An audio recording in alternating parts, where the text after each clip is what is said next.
তো আল্লাহ বলেন ইন্নাকা কাদিহুন ইলা রাব্বিকা কাদহান ফামুলাকি, হে মানুষ তুমি তোমার রবের কাছে পৌঁছা পর্যন্ত কঠোর পরিশ্রম করতে হবে, তারপরে তুমি তোমার রবের সাক্ষাৎ পাবে। তার মানে এই দুনিয়াটা হচ্ছে পরিশ্রমের জায়গা প্রিয় ভাইরা। এখানে পরিশ্রম না করলে সফলতার দেখা মিলে না। বাঁচতে হলে, সারভাইভ করতে হলে, টিকে থাকতে হলে আপনাকে পরিশ্রম করতে হবে। এই পৃথিবীতে কেউ কাউকে জায়গা করে দেয় না, এখানে জায়গা করে নিতে হয়, ঠিক কিনা বলেন? আপনি যদি পরিশ্রম করেন, পরিশ্রমে যে ঘাম ঝরে শরীর থেকে, পরিশ্রমের ঘামে জন্ম নেয় সফলতার বীজ। আপনি যখন হাড় ভাঙ্গা পরিশ্রম করবেন, এই পরিশ্রমের যে লোনা পানি বেরোবে, যে ঘাম বেরোবে, এই ঘামেই জন্ম নেয় সফলতার বীজ। এবং সফলতার কোনো শর্টকাট হয় না প্রিয় ভাইরা। অনেকে অল্পতে সফল হতে চায়, শর্টকাট খুঁজে, আসে না নাই? না, সফলতার জন্য আপনাকে লং কাটে যেতে হবে। ওখানে কোনো লিফট থাকে না, সিঁড়ি বেয়ে উঠতে হয়। অনেকে চায় যে সফলতার লিফটে উঠবো, সুইচ চাপবো, সাকসেসফুল ইন লাইফ। না, এত সহজ না, আপনাকে সিঁড়ি বেয়ে উঠতে হবে। তাহলে পরিশ্রমের কোনো বিকল্প নেই। এই দুনিয়াটা হচ্ছে পরিশ্রমের জায়গা, সংগ্রামের জায়গা।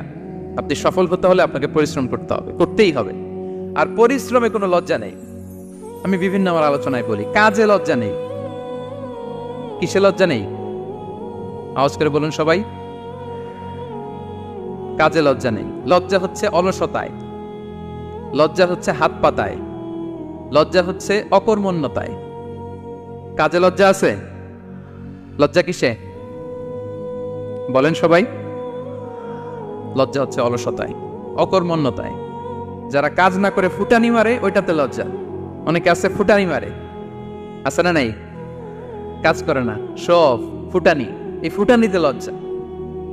কিন্তু পরিশ্রমে কোনো লজ্জা নেই। এজন্য আল্লাহ তাআলা বললেন ইয়া আইয়ুহাল ইনসান ইন্নাকা কাদিহুন ইলা রাব্বিকা কাদহান ফামুলাকি, হে মানুষ তোমার রবের কাছে পৌঁছা পর্যন্ত তোমাকে পরিশ্রম করতে হবে। হাড় ভাঙা পরিশ্রম করে আমার কাছে আসতে হবে, তবেই সফলতা মিলবে। অন্য আয়াতে আল্লাহ তাআলা বলছেন লাকাদ খালাকনাল ইনসানা ফি কাবাদ, নিশ্চয়ই মানুষকে আমি কষ্ট এবং পরিশ্রম নির্ভর করে তৈরি করেছি। এই পৃথিবীতে টিকে থাকতে হলে তাকে পরিশ্রম করতে হয়, কষ্ট করতে হয়। এবং দুনিয়ার এই সাইকেলটা যদি দেখেন, দিন এবং রাতের যে সাইকেল, রাতকে আল্লাহ বানিয়েছেন ঘুমের জন্য, রেস্ট নেওয়ার জন্য, বিশ্রামের জন্য, আর দিনকে আল্লাহ বানিয়েছেন কর্মচঞ্চল করে, কাজের জন্য। দিনের মধ্যে কর্মস্পৃহা আছে। আল্লাহ তাআলা সূরা নাবাতে বলছেন ওয়াজআলনান নাহারা মাআশা, আমি দিনকে বানিয়েছি কর্মচঞ্চল। দিনে আপনি কাজ করবেন, হাড় ভাঙা পরিশ্রম করবেন, তবেই সফলতা ধরা দিবে, ঠিক কিনা বলেন? তাহলে প্রথমে আমরা জানলাম এই পৃথিবীতে পরিশ্রম করতেই হবে, পরিশ্রমের কোনো বিকল্প নেই। সফল হতে চাইলে কি করতে হবে? আওয়াজ করে বলবেন, কি করতে হবে? এবং ইসলাম এই পরিশ্রমকে উৎসাহিত করে, পরিশ্রমের মাধ্যমে যে ইনকাম, এটাকে উৎসাহিত করে। বিষ্ণু ইসা ইসলাম বলেন মা আকালা আহাদুন তাআমান কাত্তু খায়রান আইয়া আকুলা মিন আমালি ইয়াদাই, মানুষ পরিশ্রম করে তার দুই হাত দিয়ে উপার্জন করে যে জীবিকা নির্বাহ করে, এর চেয়ে শ্রেষ্ঠ জীবিকা পৃথিবীতে আর নেই। আল্লাহু আকবার। আপনারা যারা কষ্ট করে ঘাম ঝরিয়ে উপার্জন করেন, এই পৃথিবীতে এর চেয়ে শ্রেষ্ঠ উপার্জন আর হতে পারে? পরিশ্রম করে ঘাম ঝরিয়ে আপনি যে রিজিক এর বন্দোবস্ত আপনার হয়, এই খাবারের চেয়ে শ্রেষ্ঠ খাবার পৃথিবীতে হতে পারে? এরপর বিষ্ণু ইসলাম বললেন ওয়া ইন্না নাবিয়াল্লাহি দাউদ আলাইহিস সালাম কানা ইয়াকুলু মিন আমালি ইয়াদি, আল্লাহর নবী দাউদ আলাইহিস সালাম তিনি নিজ হাতের উপার্জন থেকে খেতেন। সুবহানাল্লাহি বিহামদি।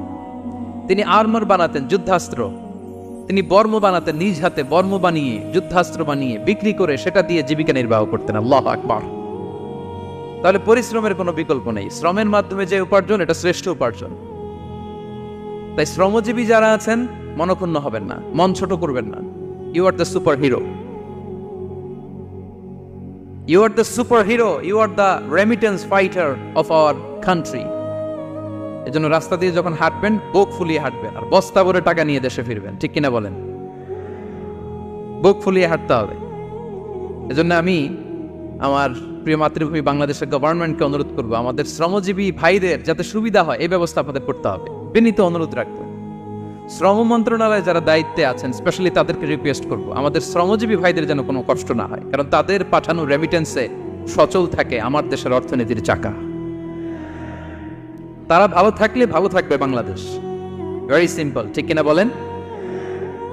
আমার যে ভাইটা পরিচ্ছন্নতা কর্মী, রাস্তা ক্লিন করে, এয়ারপোর্টে ওয়াশরুম ক্লিন করে, একজন পরিচ্ছন্নতা কর্মী, তারও 20 থেকে 30,000 টাকা বাংলাদেশে ঢুকে প্রতি মাসে। আপনি চিন্তা করতে পারেন? 6টা মাস যদি রেমিটেন্স বন্ধ হয়, শ্রীলঙ্কার চেয়েও খারাপ অবস্থায় বাংলাদেশে চলে যাবে। Just only 6 months. ভয়ঙ্কর অবস্থা হবে বাংলাদেশে। এটা আল্লাহর পক্ষ থেকে একটা স্পেশাল রাহমা, মার্সি এন্ড ব্লেসিংস, যা আমাদের রিজিকের তাগিদায় সারা বিশ্বে যে কাজ করতে হয়, আমরা কাজ করি আর দেশে টাকা পাঠাই, আর সচল থাকে আমার দেশের অর্থনীতির চাকা, আলহামদুলিল্লাহ পড়ে। সো বাংলাদেশের গভর্নমেন্টকে আমি বিনীত অনুরোধ জানাবো, শ্রম মন্ত্রণালয়কে অনুরোধ জানাবো, এয়ারপোর্ট অথরিটিকে অনুরোধ জানাবো, আমার শ্রমজীবী ভাইদের সাথে ভালো আচরণ করুন, তাদের সাথে কোঅপারেট করুন। বিশেষ করে যতগুলো দূতাবাস আছে সারা বিশ্বে, বাংলাদেশের যে মিশনগুলো, দূতাবাসগুলো, আমার শ্রমজীবী ভাইদের যে কোনো কাজকে অগ্রাধিকার ভিত্তিতে আপনারা সার্ভিস দিন। এটা দিতেই হবে, ঠিক কিনা বলেন?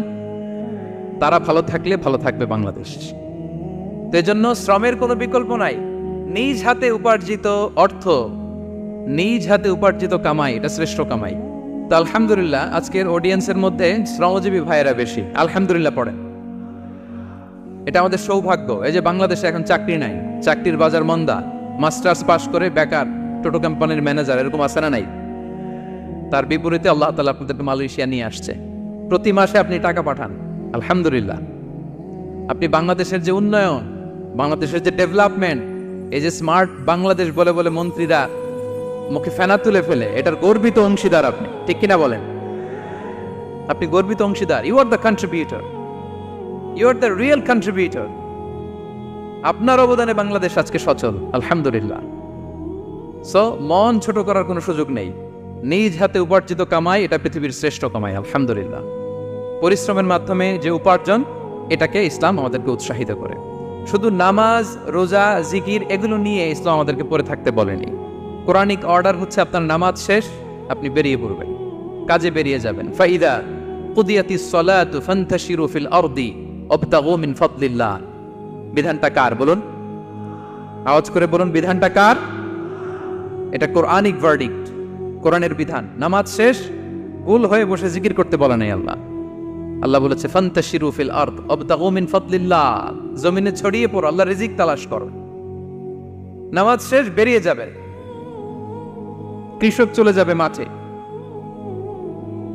শ্রমজীবী চলে যাবে ফ্যাক্টরিতে, শিক্ষকরা চলে যাবে তাদের শিক্ষা প্রতিষ্ঠানে, কর্পোরেট ওয়ার্ল্ডের লোকেরা চলে যাবে তাদের প্রতিষ্ঠানে। ডেভেলপমেন্ট করতে হবে, সিভিলাইজেশন করতে হবে। নামাজের পরে গোল হয়ে বসে থাকা চলবে না। কি ব্যালেন্স দেখেছেন ইসলাম? আজান হয়েছে তো মসজিদে আসো, নামাজ শেষ বেরিয়ে পড়ো, আলহামদুলিল্লাহ। কি ভারসাম্যপূর্ণ ইসলাম। ফাইদা কুদিয়াতিস সালাতু ফান্তাশিরু ফিল আরদ, যখন সালাত শেষ জমিনে ছড়িয়ে পড়ো, আল্লাহর রিজিক অন্বেষণ করো। তাহলে শুধু নামাজ রোজার মধ্যে ইসলাম নয়, আপনাকে কর্মঠ হইতে হবে, পরিশ্রম করতে হবে, হাড় ভাঙা পরিশ্রম। বিশ্বনবী সাল্লাল্লাহু আলাইহি ওয়াসাল্লাম অত্যন্ত পরিশ্রমী ছিলেন। He started his first career as a shepherd. সুবহানাল্লাহ। ওনার প্রথম ক্যারিয়ার উনি রাখাল হিসেবে শুরু করেছেন।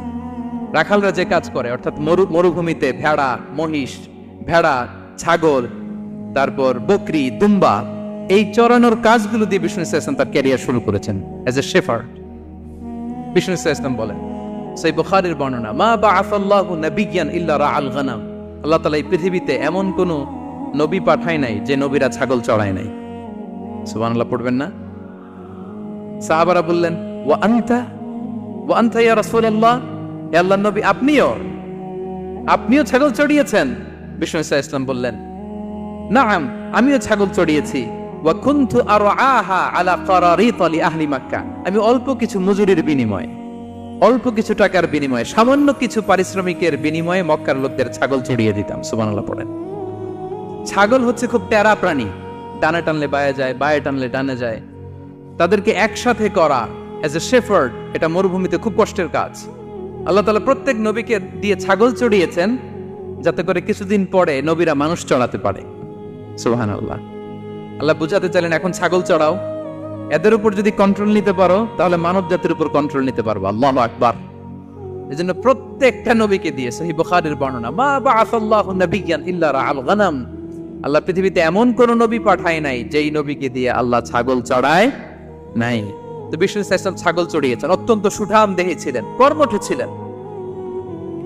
তার মানে বিষ্ণু ইসলামও পরিশ্রম করে উপার্জন করেছেন, ঠিক কিনা?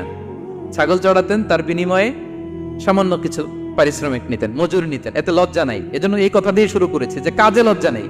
এই তো বিষ্ণু ইসলামের ক্যারিয়ার গেল। আমরা যদি সাহাবাদের জীবনী দেখি, ওনারাও পরিশ্রমী ছিলেন। কেউ খেজুর বাগানে কাজ করতেন, কেউ কৃষি কাজ করতেন, কেউ বাজারে ব্যবসা করতেন, কেউ বসে থাকেন নাই। হাড় ভাঙা পরিশ্রম করেছেন প্রত্যেকটা সাহাবা। তারা আমাদের মডেল, তারা আমাদের সুপার হিরো, তারা আমাদের আইকন, ঠিক কিনা? নবীরা আমাদের মডেল, সাহাবারা আমাদের মডেল। বিষ্ণু ইসলাম কর্মঠ ছিলেন, ওনার সাহাবার অত্যন্ত কর্মঠ ছিল। কেউ বসে থাকতেন না, পরিশ্রম করতেন, হাড় ভাঙা পরিশ্রম করতেন, উপার্জন করতেন। তারা আমাদের জন্য প্রেরণার বাতিঘর। অনেক সাহাবাদের বায়োগ্রাফি থেকে আপনাদেরকে ঘটনা শেয়ার করা যাবে। আমি একজন সাহাবার জীবনী শোনাবো আপনাদেরকে। আব্দুর রহমান ইবনে আউফ রাদিয়াল্লাহু তাআলা আনহু। 10 জন জান্নাতের, দুনিয়াতে বসে যে 10 জন সাহাবা জান্নাতের সুসংবাদ পেয়েছেন, তাদের মধ্যে একজন। আলহামদুলিল্লাহ বলেন। আব্দুর রহমান ইবনে আউফ রাদিয়াল্লাহু তাআলা আনহু প্রথম 8 জন মক্কায় যারা কালিমা পড়ে মুসলমান হয়েছে তাদের একজন। তার স্ট্যাটাসটা আগে জেনে নেন। তো তিনি যখন মক্কা থেকে হিজরত করে মদিনায় গেলেন, মনে রাখবেন মক্কা থেকে যে সাহাবার বাড়ি ঘর ছেড়ে হিজরত করেছে তাদেরকে বলে মহাজির, মানে হিজরতকারী সাহাবা। আর মদিনাতে যে সমস্ত সাহাবারা তাদেরকে রিসিভ করেছেন তাদেরকে বলে আল আনসার, মানে সাহায্যকারী সাহাবা। তো যারাই হিজরত করে মক্কা থেকে মদিনায় যেত, বিষ্ণু ইসলাম মদিনার কোন সাহাবীর সাথে তার ভাই পাতিয়ে দিতেন, আল মুআখাত, ব্রাদারহুড করে দিতেন, দায়িত্ব দিতেন যে তুমি এই সাহাবীকে দেখবে। তো আব্দুর রহমান ইবনে আউফ রাদিয়াল্লাহু তাআলা আনহু যখন হিজরত করে গেলেন, তার দেখভাল করার জন্য যে সাহাবীর দায়িত্ব পড়ল তার নাম হচ্ছে সাআদ ইবনে রাবি', আনসারী সাহাবী রাদিয়াল্লাহু তাআলা। বিষ্ণু বললেন, সাআদ, আব্দুর রহমান ইবনে আউফ তোমার ভাই, ভাই বানিয়ে দিলেন। কি বানিয়ে দিলেন? তুমি তাকে টেক কেয়ার করবে, সে হবে তোমার মেহমান। সুবহানাল্লাহ। সাআদ ইবনে রাবি' রাদিয়াল্লাহু তাআলা আনহু তিনি আব্দুর রহমান ইবনে আউফকে ডেকে নিয়ে গেলেন, ঘরে নিয়ে গেলেন মেহমানকে, এবং বললেন, ইয়া সাআদ ইন্নী আকসারুল আনসারি মালান। এ সাআদ, তুমি চিন্তা করো না, তুমি মনে করো না যে তোমার ভরণ পোষণ দিতে আমার কষ্ট হবে। আমি মদিনার সবচাইতে বড় বিজনেস ম্যাগনেট, সবচাইতে বড় বিজনেস ম্যাগনেট আমি। No tension, don't worry about it. Tension নিও না, আসো, তোমার জন্য আমার কি প্রপোজাল শোনো। ফাআকসিমু লাকা নিসফা মালি, আমার যত সম্পদ আছে আমি অর্ধেক তোমারে দিয়ে দিব। সুবহানাল্লাহ। এত আসতে আপনার বাড়িতে কেউ মেহমান হলে করতে পারবেন এরকম? আল্লাহ, কেমন প্রেরণার বাতিঘর তারা। ফাআকসিমু নিসফা মালি, হে আব্দুর রহমান ইবনে আউফ, আমার অর্ধেক সম্পদ তোমারে দিয়ে দিব। এখানেই শেষ না, এরপর বলতে লাগলেন, আমার অনেকগুলো স্ত্রী আছে, তুমি কোথায় যে মেয়ে খুঁজবা, প্রস্তাব দিবা, এত ঝামেলার দরকার নেই। আমার কোন স্ত্রীকে তোমার ভালো লাগে বলো, তার যদি তোমাকে ভালো লাগে তাহলে প্রয়োজনে তাকে আমি ডিভোর্স দিয়ে দিব, তাকে নিয়ে তুমি সুখের সংসার করবা। আল্লাহু আকবার, আল্লাহু আকবার। অর্ধেক সম্পদ দিয়ে দিব, আমার একাধিক স্ত্রী আছে, কাউকে যদি তোমার পছন্দ হয় এবং সেও যদি তোমাকে পছন্দ করে, প্রয়োজনে তাকে ডিভোর্স দিব। New life, new career, just go on. আমরা এই সুযোগ পেলে কি করতাম? সাথে সাথে অর্ধেক সম্পদ নিয়ে নিতাম, ঠিক কিনা? আব্দুর রহমান ইবনে আউফ প্রেরণার বাতিঘর। উনি কি করলেন? উনি বললেন, লা হাজাতা লি ফি যালিক। আমার ভাই, তুমি যে বলছো, এ সাআদ ইবনে রাবি, তুমি যে এত চমৎকার প্রপোজাল দিয়েছো, এতেই আমি খুশি। তোমার কোনো কিছুর আমার দরকার নাই। বারাকাল্লাহু লাকা ফি আহলিকা ওয়া মালিক, আল্লাহ তোমার সম্পদেও বরকত দেখ, আল্লাহ তোমার পরিবারেও বরকত দেখ। তবে একটা কষ্ট করতে হবে, সেটা কি? আব্দুর রহমান ইবনে আউফ বললেন, দুল্লানি ইলা সুক, just show me the way to market. মদিনার বাজারটা কোথায় এটা একটু দেখায় দাও। আমি নতুন মানুষ, পথঘাট চিনি না। দুল্লানি ইলা সুক, just show me the way to market of Madina. মদিনার বাজারটা কোন রাস্তা একটু দেখায় দাও। আল্লাহু আকবার। সাআদ ইবনে রাবি বললেন, এই তো মদিনার বাজার। উনি যে কিছু ঘি কিনলেন, পনির কিনলেন, কিনে বিক্রি করলেন, প্রফিট করলেন। ওই প্রফিট দিয়ে আরো বেশি করে কিনলেন, আবার বিক্রি করলেন, প্রফিট, আবার বিক্রি করলেন, প্রফিট। এই কেনা বেচা করতে করতে 1-2 মাসের মধ্যে উনি মদিনার one of the biggest business magnate হয়ে গেলেন। আল্লাহু আকবার। কি হাড় ভাঙ্গা পরিশ্রমী না তারা করেছেন। একেবারে রেডি ক্যারিয়ার ছিল, গেলাম সবচেয়ে বড় বিজনেসম্যানের অর্ধেক সম্পত্তি পেয়ে গেলাম। He didn't accept the ready career. Rather, he made his own path with his own endeavor. নিজের চেষ্টায়, নিজের পরিশ্রমে, নিজের ঘাম ঝরিয়ে নিজের ক্যারিয়ার তৈরি করেছেন। চিল্লায় বলেন ঠিক কিনা? This is the biography of Abdul Rahman ibn Auf radiyallahu ta'ala anhu. সাহাবারা কতটা পরিশ্রম করেছেন, তার মানে বিশ্বনবী পরিশ্রমী ছিলেন, সাহাবারা পরিশ্রমী ছিলেন। এবং বিষ্ণু ইসা ইসলাম পরিশ্রম করতে বলতেন সবাইকে, হাত পাততে নিষেধ করতেন, কারণ দারিদ্রতা বড্ড ভয়ঙ্কর। দারিদ্রতা যার আসে সে বোঝে। বাংলা একটা কথা আছে, অভাব যখন দরজায় এসে দাঁড়ায়, ভালোবাসা তখন। হ্যাঁ, সবার মুখস্থ দেখছেন? অভাব যখন দরজায় এসে দাঁড়ায়, ভালোবাসা তখন জানলা দিয়ে পালায়। দারিদ্রতা ঈমান কেড়ে নেয়। আপনি পার্বত্য চট্টগ্রামের অবস্থা জানেন? আমাদের বাংলাদেশের পাহাড়ি এলাকার অবস্থা জানেন? ওখানে আমাদের গরিব মুসলিম ভাইদেরকে সামান্য কিছু টাকা পয়সা দিয়ে ওদেরকে খ্রিস্টান বানিয়ে ফেলতেছে মিশনারি গুলো। এই খবর তো আমরা রাখি না। দারিদ্রতা বড্ড ভয়ঙ্কর। এজন্য বিষ্ণু ইসলাম দারিদ্রতা থেকে আল্লাহর কাছে পানাহ চাইতেন। তিনি বলতেন, আল্লাহুম্মা ইন্নী আউযু বিকা মিনাল ফাকরি ওয়াল কিল্লাতি ওয়াদ-দিল্লা। ও আল্লাহ, I seek refuge with you from poverty, from insufficiency and humiliation. ও আল্লাহ, আমি তোমার কাছে দারিদ্রতা থেকে পানাহ চাই। ও আল্লাহ, আমি তোমার কাছে স্বল্পতা থেকে পানাহ চাই। ও আল্লাহ, আমি তোমার কাছে লাঞ্ছনা থেকে পানাহ চাই। পড়েন আমিন। এই দোয়াটা বেশি বেশি পড়বেন। আল্লাহুম্মা ইন্নী আউযু বিকা মিনাল ফাকরি ওয়াল কিল্লাতি ওয়াদ-দিল্লা। হে আল্লাহ, আমি দারিদ্রতা থেকে পানাহ চাই। আল্লাহ, স্বল্পতা থেকে পানাহ চাই। আল্লাহ, লাঞ্ছনা থেকে পানাহ চাই। সবাই পড়ুন আমিন। বিষ্ণু ইসলাম যে দোয়াগুলো শিখিয়েছেন এগুলো হচ্ছে very precise in wording but comprehensive in meaning. শব্দে খুব ছোট, কিন্তু অর্থ মানুষের হৃদয়ে এটার আবেদন অনেক ব্যাপক, অনেক বেশি। আপনি সারাদিন মিলিয়েও দোয়ার মধ্যে এত সুন্দর প্রার্থনা বাক্য তৈরি করতে পারবেন না, কিন্তু বিষ্ণু ইসলাম এক বাক্যে যেটা চেয়েছেন গোটা দুনিয়াটা এর ভেতরে ঢুকে গিয়েছে। আল্লাহুম্মা ইন্নী আউযু বিকা মিনাল ফাকরি ওয়াল কিল্লাতি ওয়াদ-দিল্লা। আল্লাহ, দারিদ্রতা থেকে পানাহ চাই। বিষ্ণু ইসলাম নিজে স্বয়ং দারিদ্রতা থেকে পানাহ চাইতেন। তাহলে দারিদ্রতার সাথে আমাদের কোনো সম্পর্ক? আমরা পরিশ্রম করব, আমরা কাজ করে খাবো, কাজে কোনো লজ্জা নেই। লজ্জা অলসতায়। চিল্লায় বলেন ঠিক কিনা? এবং বিষ্ণু ইসলামের কাছে কেউ যদি হাত পাততো, যদি দেখতেন তার কাজ করার যোগ্যতা আছে, বিষ্ণু ইসলাম ভিক্ষা দিতেন না, কাজে উৎসাহিত করতেন, ভিক্ষাবৃত্তিকে অনুৎসাহিত করতেন। এক যুবক এসে হাত পাতলো, বিষ্ণু ইসলাম আমার কিছু দেন। নয় বললেন, তুমি তো শক্ত সামর্থ্য মানুষ, বাসায় কি আছে বলো? সে বলে, আমার বাড়িতে একটা পানি খাওয়ার জগ আছে আর একটা চাদর আছে। বিষ্ণু ইসলাম বললেন, নিয়ে আস। সে নিয়ে আসল। এবার বিষ্ণু ইসলাম চাদর আর জগ দুইটা নিয়ে সাহাবাদেরকে বললেন, মাইয়াশতারি হাদাইন, কে কিনবে? অকশন চিনেন? অকশন, অকশনে কি করে? নিলামে দাম তোলে না? রাসূল সাল্লাল্লাহু আলাইহি ওয়াসাল্লাম তার চাদর আর জগটা নিলামে তুললেন। এই কে কিনবে? মাইয়াশতারি হাদাইন, মাইয়াশতারি হাদাইন। একজন বলল, ফাকাল রাজুল আনা আখিযুহুমা বিদিরহাম, ইয়া রাসূলুল্লাহ, আমি 1 দিরহামে কিনবো। কয় দিরহাম? বিষ্ণু বললেন, 1 দিরহাম, 1 দিরহাম, 1 দিরহাম। মানে এর চেয়ে কেউ বাড়াবে কিনা? মাইয়াজিদু আলা যালিক, এর চেয়ে বাড়ায় দিবা কে? আরেক সাহাবী বলল, ইয়া রাসূলুল্লাহ, আমি 2 দিরহামে কিনবো।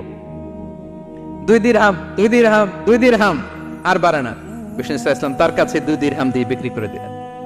2 দিরহাম নিয়ে যুবককে বললেন, নাও, এই 1 দিরহাম দিয়ে কিছু খাবার কিনে তোমার ফ্যামিলিকে দিয়ে আস। আরেক দিরহাম দিয়ে একটা কুঠার কিনে নিয়ে আস।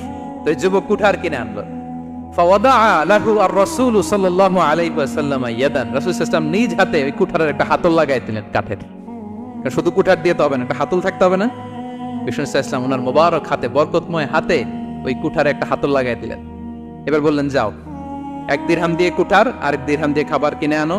এই কুঠার দিয়ে জঙ্গলে যে কাঠ কেটে লাকড়ি বেচে জীবিকা নির্বাহ করো। সামনের 15 দিন আমার সামনে যেন তোমার ঘুরঘুর করতে না দেখি। এ বেচারা গেল, 1 দিরহাম দিয়ে ফ্যামিলিতে খাবার দিল, আর লাকড়ি নিয়ে কাঠ কাটতে না কাটতে কয়েকদিনের ব্যবধানে ও 10 দিরহাম কামায় ফেলছে। আস্তে আস্তে আস্তে আস্তে সে স্বাবলম্বী হয়ে গেল। এরপর একবার বিষ্ণু ইসলামের কাছে আসছে। বিষ্ণু ইসলাম তারে বলে, মানুষের কাছে হাত পাতার চেয়ে, দুয়ারে দুয়ারে ভিক্ষা করার চেয়ে তোমার মতো এরকম কাঠ কেটে, জঙ্গলে কাঠ কেটে বাজারে বিক্রি করা অনেক ভালো। আল্লাহু আকবার। এই হচ্ছে বিষ্ণু ইসলামের ক্যারেক্টারিস্টিক্স। তিনি ভিক্ষাবৃত্তিকে অনুৎসাহিত করতেন। এই যে গল্পটা, what is the moral of the story? কি শিখলাম? 1 নম্বর যেটা শিখলাম, তিনি কাজ করে খেতে উৎসাহিত করেছেন। চাইলেই বিষ্ণু ইসা ইসলাম ওই দুইটা জিনিস বিক্রি করে 2 দিরহাম দিয়ে বলতে পারতেন, যাও 2 দিরহাম দিয়ে খাবার কেনো। ওই বেলা খেয়ে রাতের বেলা আরেক দুয়ারে যে ভিক্ষা করতো, ঠিক কিনা বলেন? কথা বুঝতেছেন? 2 দিরহাম দিয়ে যদি খাবার কিনতো তো দুপুরে খেয়ে রাতে কি করতো? আবার হাত পাততো। সেটা করে নাই, কাজ করে খেতে উৎসাহিত করেছেন এবং স্থায়ী সমাধান করে দিয়েছেন। কারণ কাজই, কাজে কোনো ছোট বড় নাই। আছে? কাজে কোনো ছোট বড় আছে না। তাহলে ইসলাম আমাদেরকে পরিশ্রমী হতে শেখায়, কর্মমুখী হতে শেখায়। ইসলাম কতটা কর্মমুখী ধর্ম দেখেন। বিষ্ণু ইসলাম বলেন, ইন কামাতিস সাআ ওয়া ফি ইয়াদি আহাদিকুম ফাসিলা। কেউ যদি দেখে কিয়ামত হয়ে যাচ্ছে, কি হয়ে যাচ্ছে? সবাই বলুন। কেউ যদি দেখে কিয়ামত হয়ে যাচ্ছে আর তার হাতে একটা চারা বীজ আছে, গাছের চারা। কি আছে? গাছের চারা। সে গাছের চারা রোপণ করতে গেছিল, ওদিকে যায় দেখে কিয়ামত শুরু হয়ে গেছে। বিষ্ণু নবী বলেন, ফাইন ইসতাতাআ আন লা তাকুমা হাত্তা ইয়াগরিসাহা ফালইয়াগরিসহা। সে যদি পারে কিয়ামত হওয়ার আগেই ওটা রোপণ করে দিতে, সে যেন তাড়াতাড়ি করে রোপণ করে দেয়। আল্লাহু আকবার। ইসলাম কতটা কর্মমুখী ধর্ম। কিয়ামত শুরু হয়েছে, বিষ্ণু বলেন তার উপর কিয়ামত আসার আগে সে যদি চান্স পায় চারা বীজটা যেন রোপণ করে দেয়। আর আমরা এখন আখিরুজ্জামান, দাজ্জাল আসবে, কিয়ামত হয়ে যাবে, 2025 সালেই হবে, এগুলো বলে কাজকর্ম সব বন্ধ করে দিচ্ছে। এরকম ডাকাইতে আছে না নাই? হ্যাঁ বলেন, আছে না নাই? তা আখিরুজ্জামান কি আপনারা এটা শিখায়, এই লেসন শিখায়? আখিরুজ্জামান আসবে, দাজ্জাল আসবে, তো আপনার সমস্যা কি? দাজ্জাল আসবে দেখেই তো আপনাকে বিজনেস করে এমন টাকা কামাইতে হবে যাতে করে দাজ্জাল আসলে আমি আমার অর্থ দিয়ে মুজাহিদিন ভাইদেরকে সহায়তা করতে পারি। দাজ্জাল আসবে তো আপনার প্রবলেম কি? আপনার বডি বিল্ডিং করতে হবে, আপনার ফ্যামিলিকে তারবিয়া দিতে হবে, আপনার সোসাইটিকে সমৃদ্ধ করতে হবে, আপনাকে সভ্যতার কারিগর হইতে হবে। আপনার সব কাজ আপনি আরো বাড়াই দিবেন দাজ্জালের প্রশ্ন আসলে। এখন দাজ্জাল আসবে, 25 সালেই আসবে, 26 সালেই কিয়ামত হবে। কি হবে ক্যারিয়ার দিয়ে? আর কি হবে ব্যবসা করে? এরকম আছে না নাই? এরকম করা যাবে? বিশ্বনবী কি বললেন? কিয়ামত হইতেছে, তুমি দেখতেছো চাক্ষুষ বিলা আয়ান, দেখতেছো কিয়ামত হইতেছে, আর তুমি গাছ লাগাইতে গেছিলা। যদি সুযোগ হয় কিয়ামত হওয়ার আগে আগে কি করো? গাছ লাগাও। সুবহানাল্লাহ পড়বেন না? প্রিয় ভাইয়েরা, আমরা যেন পরিশ্রমী হই, আমরা যেন কর্মঠ হই, আমরা যেন অলস না হই। বিষ্ণু ইসলাম অলসতা থেকে আল্লাহর কাছে পানা চাইতেন। আল্লাহ আমাদেরকে বোঝার তৌফিক দান করুক। আমরা পড়ি আমিন। আল্লাহ নবী সাল্লাল্লাহু আলাইহি ওয়াসাল্লাম শুধু পরিশ্রম করতে বলেছেন এমন নয়, তিনি পরিশ্রমীদেরকে পছন্দ করতেন। এক সাহাবীর সাথে তিনি মুসাফা করলেন, দেখলেন হাতটা বড্ড খসখসে। তিনি শ্রমজীবী সাহাবী। এটা যখন তিনি শুনতে পেলেন, তিনি পরম মমতায় আলতো করে ওই শ্রমিক সাহাবীর হাতে তিনি চুমু খেলেন। আল্লাহু আকবার।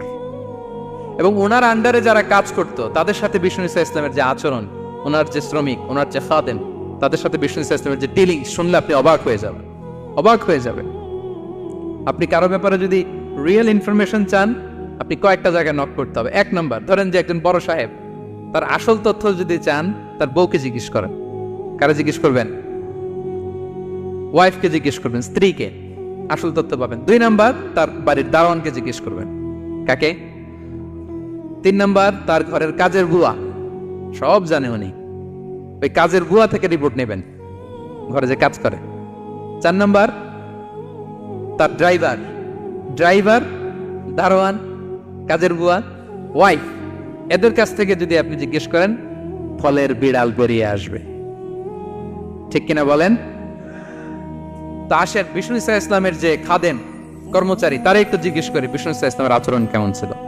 বিষ্ণু ইসলামের খাদেমের নাম হচ্ছে আনাস রাদিয়াল্লাহু আনহু। আলহামদুলিল্লাহ, খাদিম রাসূলুল্লাহ, বিষ্ণু ইসলামের খাদেম। আসেন ওনাকে জিজ্ঞেস করি যে বিষ্ণু ইসলামের আচরণ কেমন ছিল। আনাস রাদিয়াল্লাহু তাআলা আনহু বলেন, খাদিমতুন নবিয়্যা 10 সিনিন, আমি বিষ্ণু ইসলামের 10 বছর খেদমত করেছি। 1-2 বছর না, 10 বছর বিষ্ণু ইসলামের খেদমতে আমি নিয়োজিত ছিলাম। ফামা ক্বালা লি লিমা সানা'তা ওয়ালা লিমা লা সানা'তা, 10 বছরের মধ্যে একদিনও কখনো বলে না, এ আনাস এটা কেন করলা, এ আনাস এমনটা কেন হলো, এটা কেন করলা না, একদিনের জন্য বলে নাই। কেন এটা করছো, কেন এটা করো নাই, এরকম কোনো প্রশ্ন আমাকে কোনোদিন করে নাই। সুবহানাল্লাহ। আনাস রাদিয়াল্লাহু তাআলা কি ভুল করেন নাই? করছেন। ছোট মানুষ তো, একেবারে ছোট বাচ্চা ছিলেন। ওনার আম্মা যখন আনাস রাদিয়াল্লাহু তাআলাকে নিয়ে আসছে, বিষ্ণু ইসলাম মক্কা থেকে হিজরত করে মদিনায় আসলেন, সবাই বিশ্বনবীকে ঘিরে ধরলো, সবাই বিশ্বনবীকে সালাম দেয়, মুসাফা করে, হাদিয়া দেয়। আনাসের মা চোখের পানি ছাড়ে, বিশ্বনবীর কাছে লজ্জা এসে বলে, ইয়া রাসূলুল্লাহ, সবাই আপনাকে উপহার দেয়, সবাই আপনাকে হাদিয়া দেয়, আমি আপনারে কি হাদিয়া দেব? হাদিয়া দেওয়ার মতো কিছু নাই আমার এই কলিজার টুকরা আনাস ছাড়া, আমি আনাসকেই আপনারে হাদিয়া দিয়ে দিলাম। ইয়াখদুমুকা ইয়া রাসূলুল্লাহ, এ নবী, আনাস আপনার খেদমত করবে, আপনার ওযুর পানি এনে দিবে, আপনার মেসওয়াকটা এনে দিবে, আপনার জুব্বাটা এনে দিবে। আমি আমার কলিজার টুকরা, আমার নাট ছেঁড়া ধন আনাসকেই আপনারে উপহার দিয়ে দিলাম। আনাস রাদিয়াল্লাহু তাআলা বিষ্ণু সাল্লাল্লাহু আলাইহি ওয়াসাল্লামের সাথে থাকতেন, ওযুর পানি এনে দিতেন, জামা এনে দিতেন। বিষ্ণু বললেন, আনাস, আমার ওই জুব্বাটা নিয়ে আসো। ছোট্ট আনাস জুব্বা আনতে যে মদিনার বাচ্চারা খেলতেছে, আমাদের দেশে যে খেলে, কুতকুত খেলে, চারা খেলে, এইটা খেলে, সেইটা খেলে, ওই খেলাধুলা দেখে নবীর জামা আনার কথা উনি ভুলে গেলেন। বাচ্চাদের সাথে দাঁড়িয়ে খেলা দেখতে আরম্ভ করলেন। এখন সময় গড়িয়ে অনেক হয়ে গেল, আনাসও আসে না, জুব্বাও আসে না। ঘটনা কি? বিষ্ণু সাল্লাল্লাহু আলাইহি ওয়াসাল্লাম বললেন, যাই, নিজের জামা নিজে নিয়ে আসি।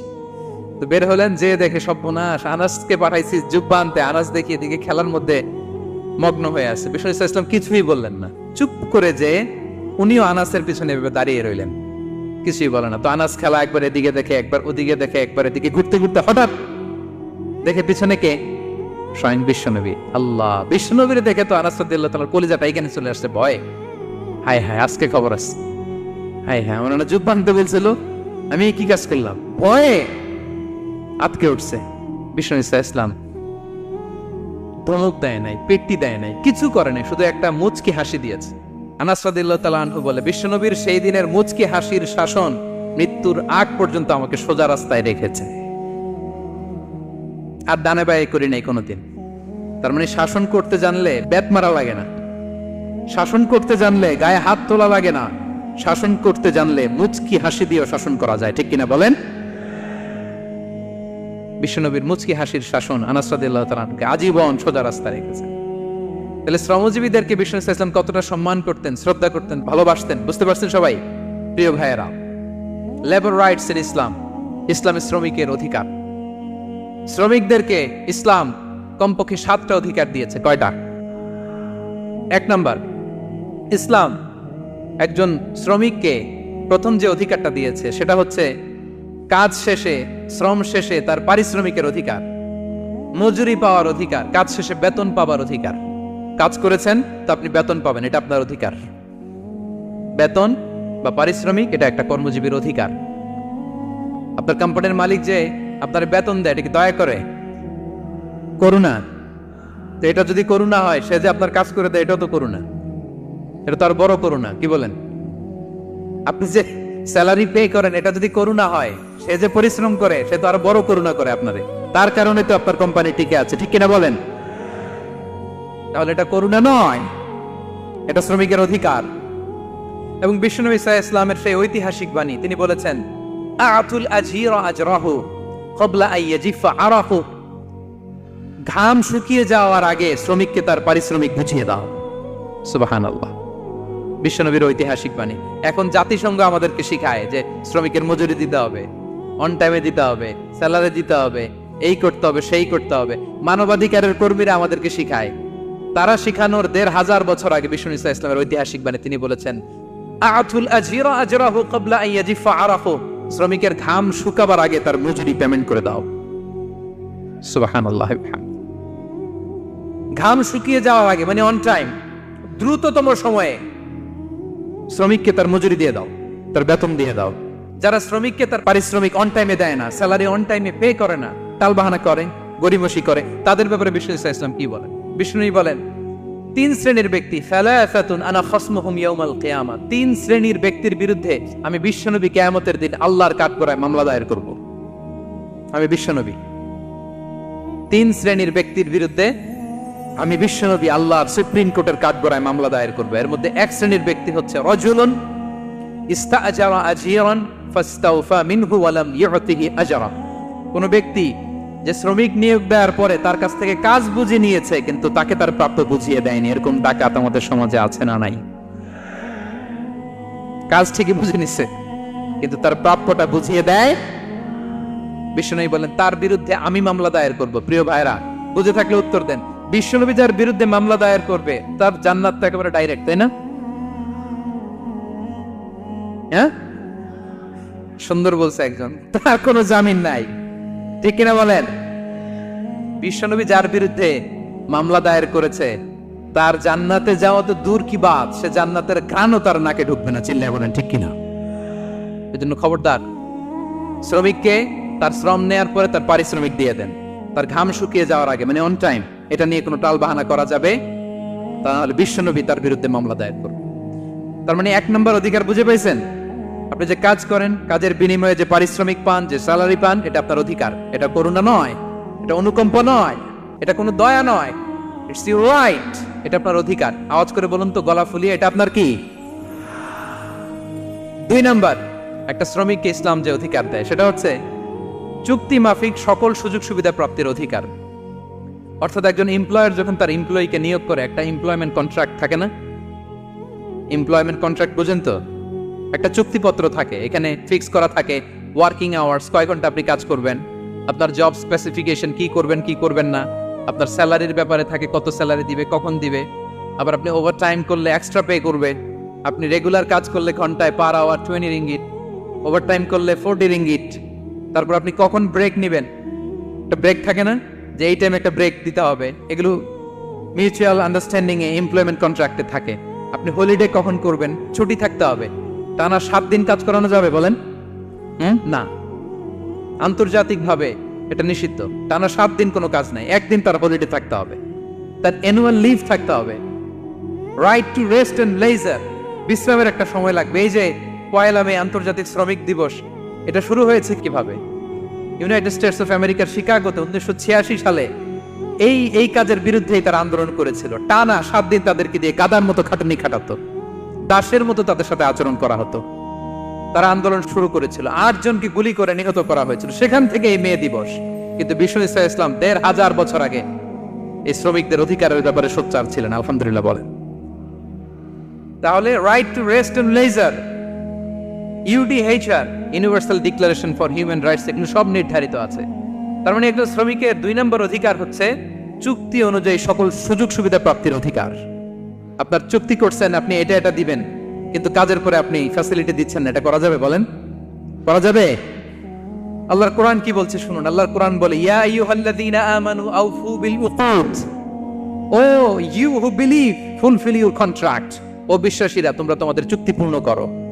ওয়া আউফু বিল আহদি ইন্নাল আহদা কানা মাসউলা, তোমরা যে কমিটমেন্ট করেছো, যে কন্ট্রাক্ট করেছো, এই চুক্তি তোমরা পূর্ণ করো। তা না হলে কিয়ামতের কঠিন ময়দানে এই চুক্তির ব্যাপারে, কন্ট্রাক্টের ব্যাপারে, এই এগ্রিমেন্টের ব্যাপারে আপনারা জিজ্ঞেস করবে কে?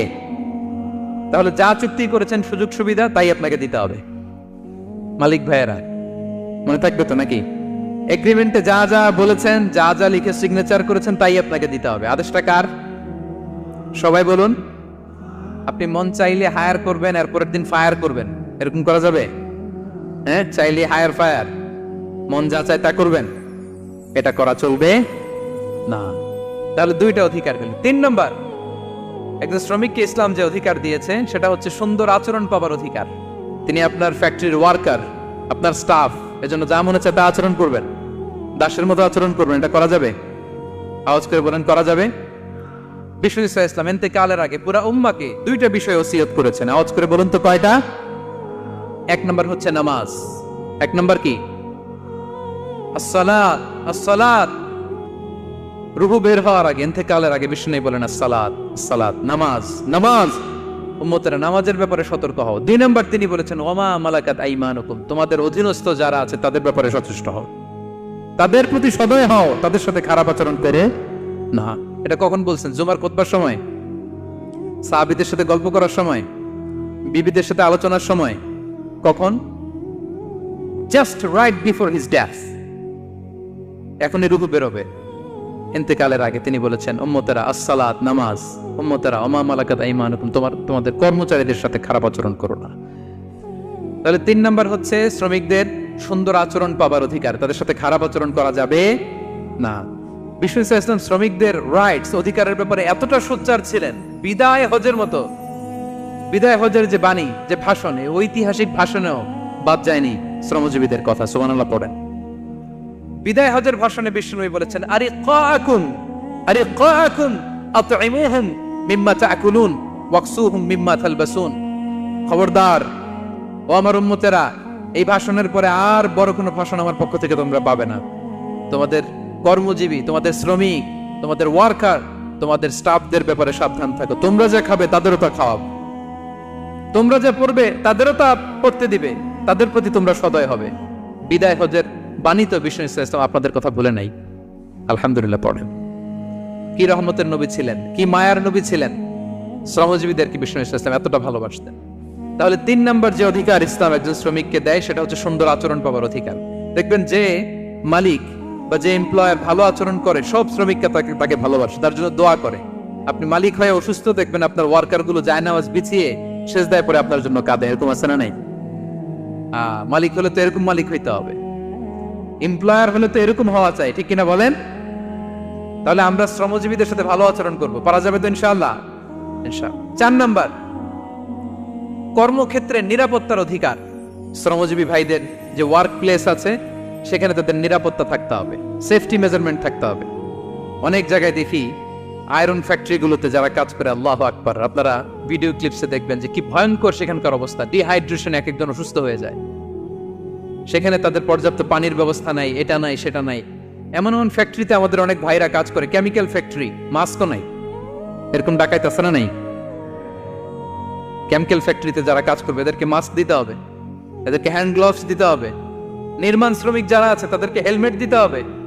প্রত্যেকটা ফ্যাক্টরিতে ফায়ার এক্সটিংগুইশার লাগবে, আগুন লাগলে অগ্নি নির্বাপক যে যন্ত্র, এগুলোর দরকার আছে না নাই বলেন? গাদার মতো ঢোকার জায়গা নাই, বেরোয়ার জায়গা নাই, সেফ এন্ট্রি নাই, সেফ এক্সিট নাই। হাজার হাজার মানুষ কাজ করে, আগুন লাগলে সব পুরে ছাই। এরকম হয় না প্রিয় ভাইরা? বলেন, আওয়াজ করে বলেন, হয় না এরকম? অহরহ আমরা দেখি বাংলাদেশে। অগ্নি নির্বাপক যন্ত্র নাই, না, এটা করা যাবে না। আগুন লাগলে কিভাবে আপনি আগুন নেভাবেন, কিভাবে তাদের সেফটি সিকিউরিটি এনশিওর করবেন, এগুলো সব আগে থেকে নির্ধারণ থাকতে হবে। তার 4 নাম্বার হচ্ছে নিরাপত্তা অ্যাজ এ এমপ্লয়ার, এটা আপনাকে এনশিওর করতে হবে। 5 নাম্বারে সাধ্যের বাইরে কোনো কাজে বাধ্য না করার অধিকার। সাধ্যের বাইরে কিছু আপনি তার উপর চাপিয়ে দিতে পারবেন, এমন হেভি ওয়ার্কলোড দিতে পারবেন না যেটা তার শরীরে কুলায় না। এরকম ডাকাইতেছে যে পারে না, তারপরে তার উপর কাজ চাপিয়ে দেয়, আছে না নাই? বলেন বলেন। ওয়ার্কারের স্বাস্থ্যহানি হয়, অঙ্গহানি হয়, এবং এমন ছোট ছোট বাচ্চাদের দিয়ে কাজ করায়, শিশু শ্রম, এটা তো আইনত দণ্ডনীয় অপরাধ। এটা করা যাবে না। এগ্রিমেন্টে, চুক্তিতে আপনি যা করাবেন, যেভাবে করাবেন, যা চান সার্ভিস, ওইটাই করাইতে হবে। এবং আল্লাহর বিধান এটা, লা ইউকাল্লিফুল্লাহু নাফসান ইল্লা উসআহা। আল্লাহ সাধ্যের বাইরে বান্দার উপরও কোনো কিছু চাপিয়ে দেয় না। এটা samely applicable to the worker. Bishnu Islam বলেন, ওয়ালা ইউকাল্লাফু মিনাল আমালি ইল্লা মা ইউতিক। সাধ্যের বাইরে কোন ওয়ার্কারকে অতিরিক্ত কোনো কাজ চাপিয়ে দেয়া যাবে না। ফাইন কাল্লাফাহু, যদি তাকে সাধ্যের বাইরে কোনো কাজ চাপিয়ে দিতে হয়, মা ইয়াগলিবুহু, যেটা তার জন্য কষ্ট হয়ে যায়, ফাল ইউইনহু আলাই, এই কাজে তাকে সাহায্য করতে হবে। মালিক হয়ে আপনার হাত লাগাতে হবে, অথবা এক্সট্রা ম্যান পাওয়ার নিতে হবে, ওয়ার্ক ফোর্স নিতে হবে। সুবহানাল্লাহ পড়েন। বিশ্বনবী মনে হচ্ছে যেন বর্তমান যে এই যে হাজার হাজার ফ্যাক্টরি, এই কলকারখানা, এই ওয়ার্কারদের দুর্দশাগুলো দেখে দেখে পয়েন্টে পয়েন্টে ধরে ধরে কথা বলেছেন। আল্লাহু আকবার। যদি সাধ্যের বাইরে কিছু চাপিয়ে দিতে হয় তাহলে তাকে সহায়তা করতে হবে। 5 নাম্বার শ্রমিকের অধিকার হচ্ছে সাধ্যের বাইরে কোনো কাজে বাধ্য না করার অধিকার। আপনি বাধ্য করতে পারবেন না। কটা গেল? 5টা। মাশাআল্লাহ, খুব মনোযোগী শ্রোতা। 6 নম্বরে শ্রমিকের উপর আল্লাহ যা যা ফরজ করেছেন তা আদায়ের অধিকার দিতে হবে আপনাকে। সালাতের সময় হলে তাকে নামাজ পড়তে দিতে হবে। নন মুসলিম হলে এটা ভিন্ন ইস্যু। তখন আপনি চেষ্টা করবেন একটা মুসলিম কোম্পানিতে যাওয়ার, মুসলিম মালিকের আন্ডারে যাওয়ার, অথবা তাদেরকে সবাই মিলে অ্যাপ্লিকেশন করে বুঝাবেন যে সামান্য ফরজ নামাজটুকু পড়ার অনুমতি, পারমিশন আমরা চাই। কিন্তু কোন মুসলিম এমপ্লয়ার নামাজের জন্য বাধা দিতে পারবে না। রমজান মাসে রোজা রাখা শ্রমিকের জন্য ফরজ না, অনুমতি দিতে হবে। নারী কর্মীদেরকে, যারা নারী কর্মী আছে তাদেরকে পর্দার অনুমতি দিতে হবে, হিজাবের অনুমতি দিতে হবে।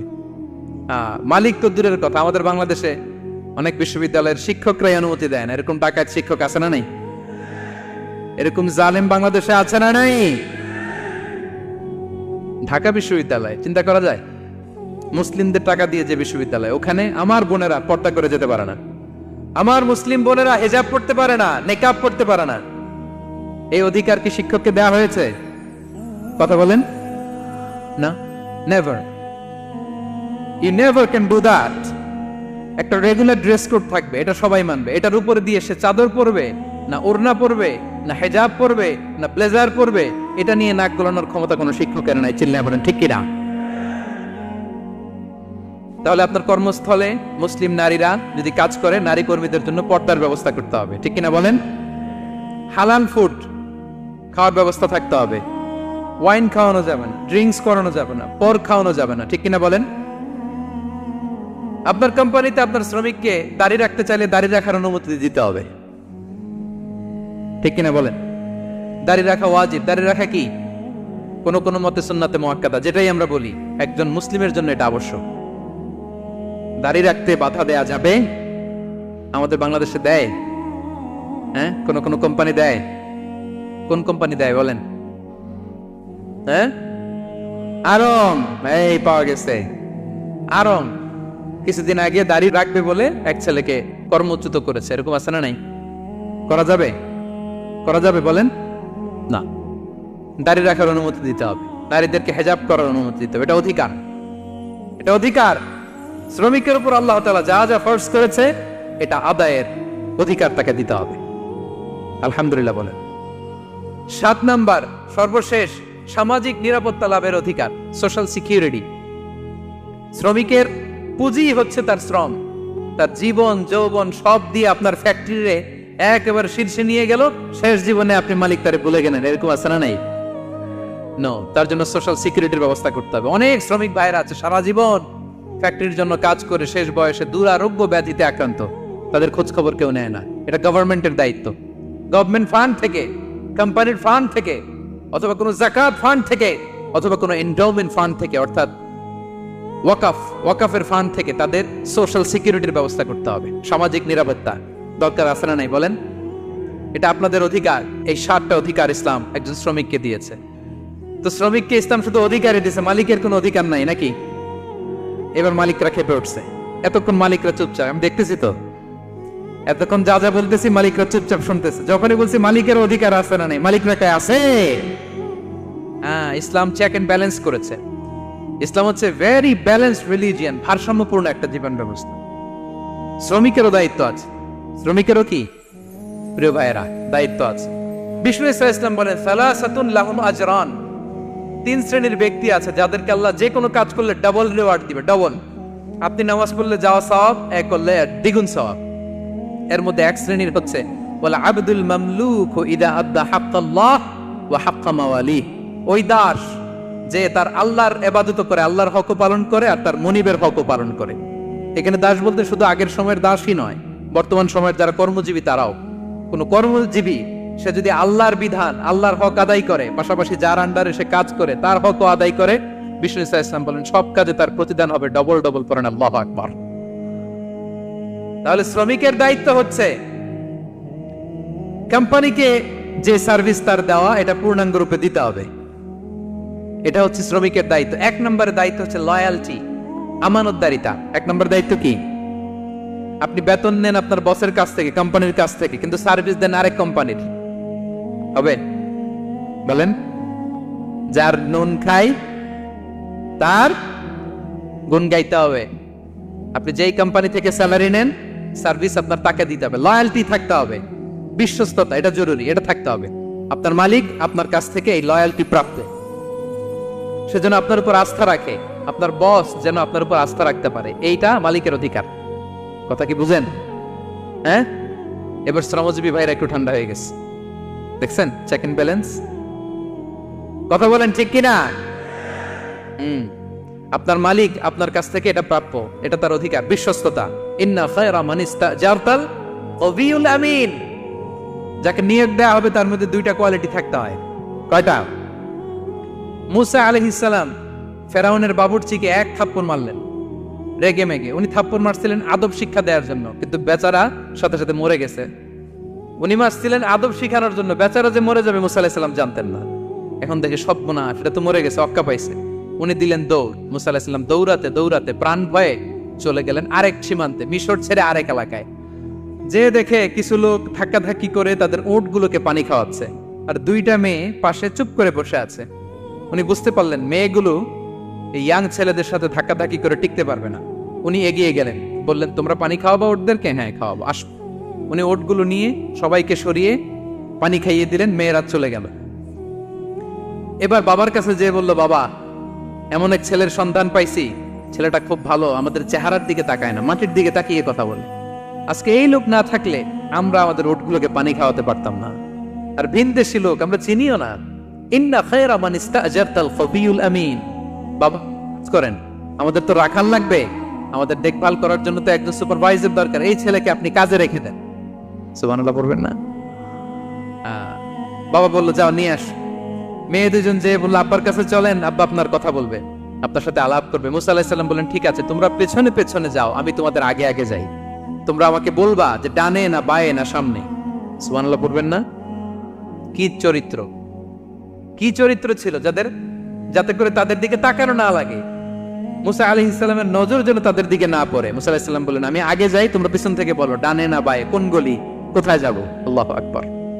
তো যাওয়ার পরে মুসা আলাইহিস সালামের সততা, এই বিশ্বস্ততা আর স্ট্রেংথ, শক্তি দেখে ওনাকে কাজে রেখে দিলেন মেয়ে দুটার বাবা।